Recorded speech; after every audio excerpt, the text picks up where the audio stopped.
Hello everyone, welcome back to my channel. আজি মই গুড় দিয়া বগৰী আচাৰ একেবাৰে সহজ আৰু কম সময়তে বনাব পৰা ৰেচিপি হয় সকলোৱে বনাবলৈ জানে হলেও ভাবিলো মইনো কিদৰে বনাও আপোনালোকৰ সৈতে শেয়াৰ কৰো যদি মোৰ ভিডিওটো চাই ভাল পায় তেন্তে ভিডিওটো লাইক কৰি দিব আৰু লগতে চেনেলটো সাবস্ক্ৰাইব কৰি দিব গুড় দিয়া বগৰী আচাৰ বনাবৰ বাবে আমাক লাগিব শুকান বগৰী বগৰীখিনি সাধাৰণ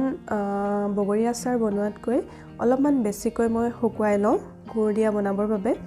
গুড়ৰ লগত যদি অলপমান চেনি দিব বিচাৰে তেন্তে ইচ্ছা কৰিলে দিব পাৰে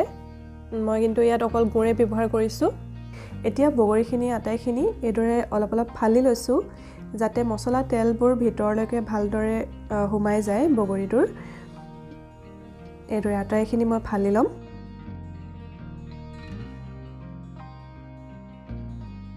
এয়া আটাইখিনি বগৰী ফলা হৈ গ'ল এতিয়া আমাক লাগিব নিমখ আৰু হালধি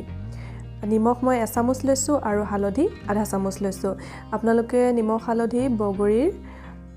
পৰিমাণ অনুযায়ী ল'ব আৰু আমাক লাগিব মছলা মই গোটা মছলা গুৰি কৰি লৈছো আহকচোন চাওঁ মই কি মছলা লৈছো ইয়াতে মই 1 চামুচ লৈছো গোটা ধনিয়া 1 চামুচ লৈছো গোটা জিৰা আৰু 1 চামুচ লৈছো চফ আৰু 1 চামুচ আজৱাইন লৈছো আৰু দুটা শুকান জলকীয়া লৈছো এতিয়া মই আটাইখিনি ভাজি লম গেছটো কমকে দি ভাজিব যাতে মছলাখিনি জ্বলি না যায় আৰু তাৰপিছত মিক্সিত মাৰি মিহি কৰি লৈছো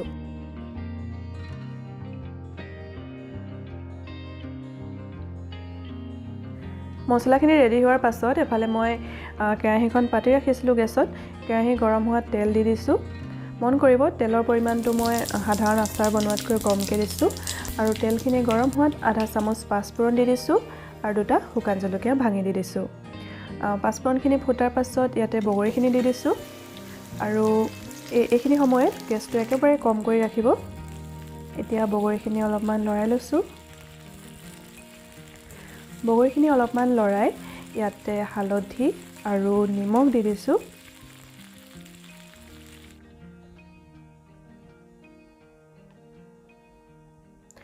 আকৌ ভালদৰে লৰাই দিছো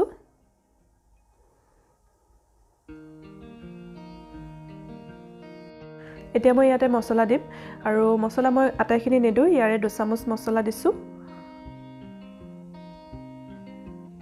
এয়া এতিয়া আটাইখিনি আকৌ ভালদৰে লৰাই দিছো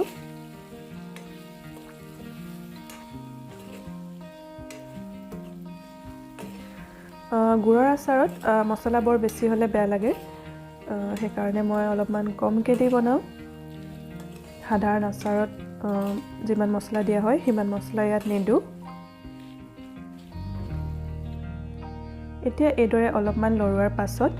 আৰু মই ইয়াতে গুড় দি দিছো গুড়ৰ জোখটো আপোনালোকে যিমান মিঠা বিচাৰে সেই অনুযায়ী দিব এতিয়া এখিনি ভালদৰে লৰাই দিছো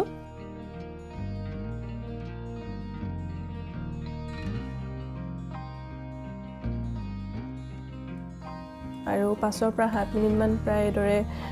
লৰাই থাকিব আৰু গেছটো কম কৰি ৰাখিব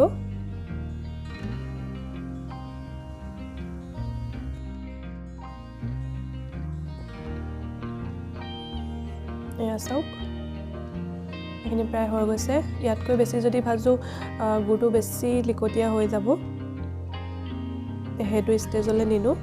আৰু এতিয়া আচাৰখিনি ঠাণ্ডা হ'বৰ কাৰণে ৰাখি দিলো অলপ সময় সম্পূৰ্ণ ঠাণ্ডা হোৱাৰ পাছত আচাৰখিনি বটলত ভৰাই দিছো আৰু এইখিনি আচাৰ প্ৰায় 2-3 মাহলৈ আপোনালোকে এদৰে ৰাখিব পাৰে ষ্ট'ৰ কৰি মাজে মাজে ৰ'দত দি থাকিব লাগে আৰু ৰুটিৰ লগত হওক বা ভাতৰ লগত খাব পাৰে এয়া আছিল আজি মোৰ